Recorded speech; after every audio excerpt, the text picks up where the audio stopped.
Hello and welcome.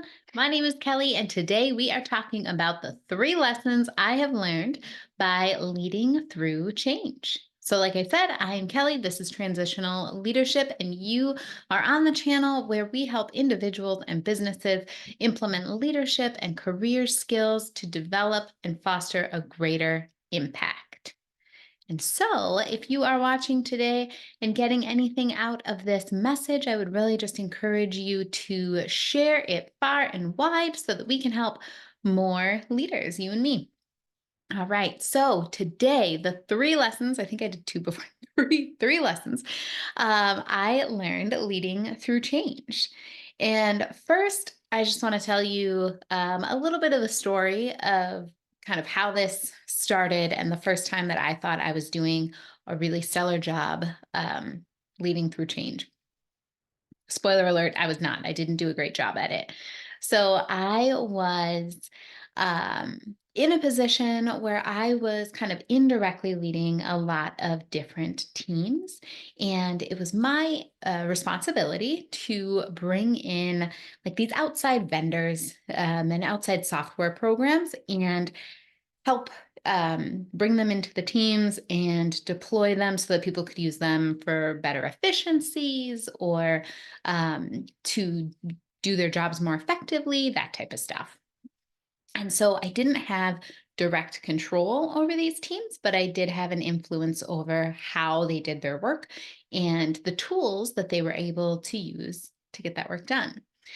And I will say early on in that job, it is comical to me now. I know that there are lots of other people who do it this way. So I don't mean to be laughing at anyone. But I'm really just laughing at myself at this point that I thought that this was the way to do it. But I would basically just tell people what they needed to do and expect that it was done that way. And then when it wasn't, because I didn't have direct control over these individuals, like I said, I would go back to their supervisors and managers with a very holier than thou attitude and say, well, I told you people to do that. And I set it up so that they would do it that way. Why aren't they doing it? I don't think I quite had that look, but it was that same hoity air. So what I was doing was just telling people what to do and expecting that they would just follow it because I said so, which doesn't work when you have direct control. So it really isn't going to work when you don't have direct control. Not to mention, I was like 20 and telling all these people who had more years of experience than I had years of life what to do. Why would they listen to me in that circumstance? But I really thought that they should. And again, I don't mean to be laughing at anyone, but there are so many managers and supervisors and people leaders of all levels, especially when you get closer to the top, who really believe that because I said so is going to work with a bunch of adults. It doesn't really even work with children. But we think that it'll be effective in mandating change across adults who have complete control over their own, time and skills and habits and all of that stuff. Well, anyways, on one of those very important deployments of software that I had brought into the company, I had done what I had always done. And I had done my research going in to determine what software would be the best fit, what our needs as a department and an organization were, and what information needed to be put into this system. So I did it all in a vacuum, but I did it. I checked every box. And then I brought it to leadership and I said, here, this is what we're going to accomplish. This is how we're going to accomplish it. I just need to roll this out. Here's the plan. And leadership thought that that was a great plan. So, in my opinion, I had all the backing I need. I just needed to get people to actually do it. Well, the tough part was um, that it was more work for people. And I knew it would be going in, but the payoff on the back end was going to be big enough that we were willing to sacrifice a little bit of efficiency. Well, I hadn't had those conversations up front. I didn't develop the relationship with the people to be able to, kind of garner that goodwill and trust that, yeah, we'll put our effort behind what Kelly said because she said so. And I didn't actually have the practice with them to be able to reward that work. Because if you think about it, if you're making someone less efficient, you're actually punishing them for doing the very thing that you wanted them to do. So there's got to be an equal amount of a reward if you're going to expect that they actually keep doing it. So, um, suffice it to say, that didn't work out that well. And maybe some of them did it in the beginning, but they didn't carry through long term. And the system actually ended up being kind of a waste of money because people just didn't use it the way it was intended to be used. Now, fast forward many years, and I was working with a client whose company was going down that very same path, and you can read more about that story in the blog, and how hard it was for him, as being a part of the sales team when the sales and support team within that company were being forced into a similar situation where leadership had signed off on this program and this system that wasn't actually going to deliver for the sales and support team what they thought it should.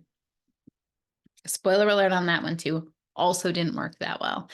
The jury's still out on exactly if it'll be as big of a failure as mine was, but um, it just goes to show you that you can change the industry, you can change the players, but when you use that same framework, it's not going to work. People don't change just because you told them to, even if you have the control and the power to tell them that they have to do it.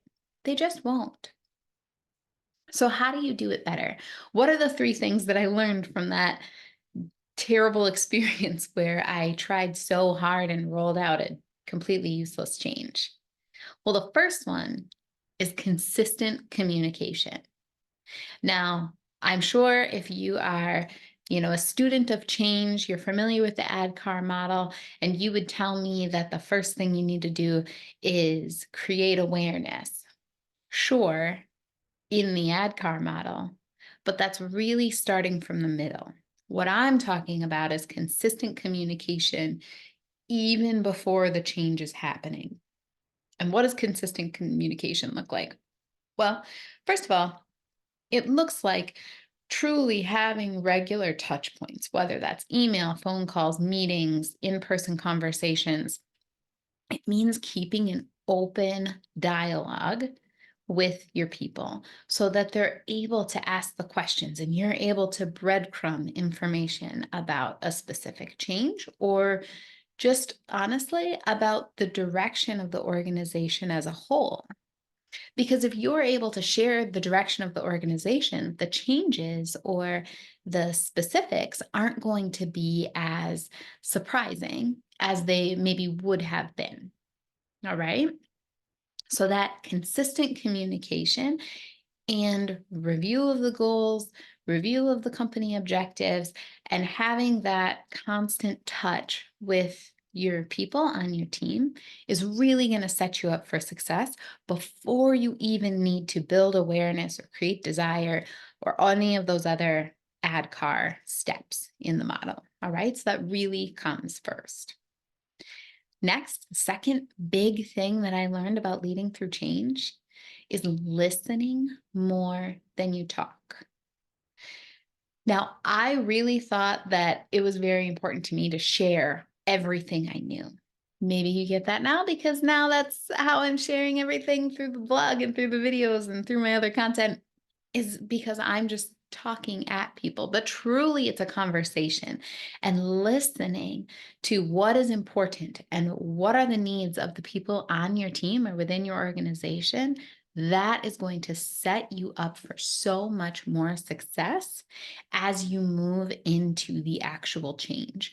You'll be able to speak directly to what their concerns and obstacles and hopes are around any change that you're implementing.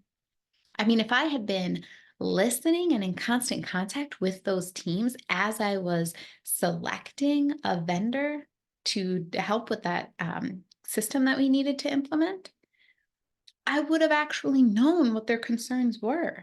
And maybe I wouldn't have been able to change it, but I could speak to them and reaffirm any of those concerns or what they thought they'd be missing in efficiency just by having those conversations and developing my own awareness. So, listening more than you're talking is critical in all of those situations.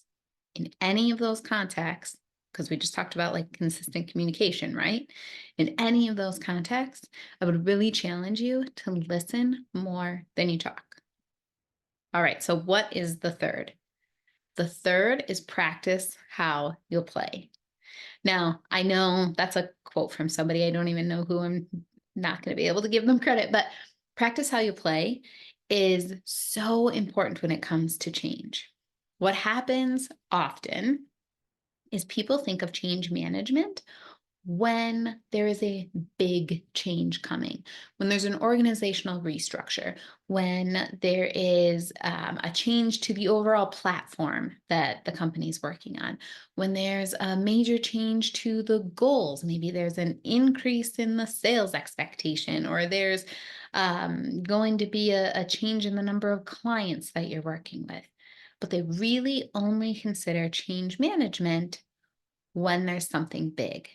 And the problem with that is when you will start with something like the ADKAR model. And there's other models. That one's just the most popular, and in my opinion, the best suited to organizations, particularly corporate organizations. But if you're not practicing on those small changes, if you're not developing that trust and that rapport and your own skills in communication and listening and speaking to the concerns that people have, you won't be able to do it on the big ones. You won't have that that trust and that relationship. You won't have the skills, quite frankly, to pull it off on a big project if you don't practice it on a small one. So practice how you'll play is so, so important. And I'll give you a little bit of a secret on that one. It's happening every day. There is some sort of change that you could be working through every single day. So it's going to be a necessary skill for you. It's not about if there's going to be a big change, it's about when. And those small changes are happening so frequently that by the time you get to a big change, you should probably be an old pro if you take the time to implement those three key pieces with an overall change management framework, especially on the big ones. All right, so just to wrap things up, our three lessons that you are going to steal from me so that you don't have to learn them on your own are consistent communication, listening more than you'll talk, and practice how you'll play. And that is how you will lead through change. All right. Thank you so much for being here today. I would really encourage you that if you learned anything from today's topic, that you like and share the video. All right. Have a great day.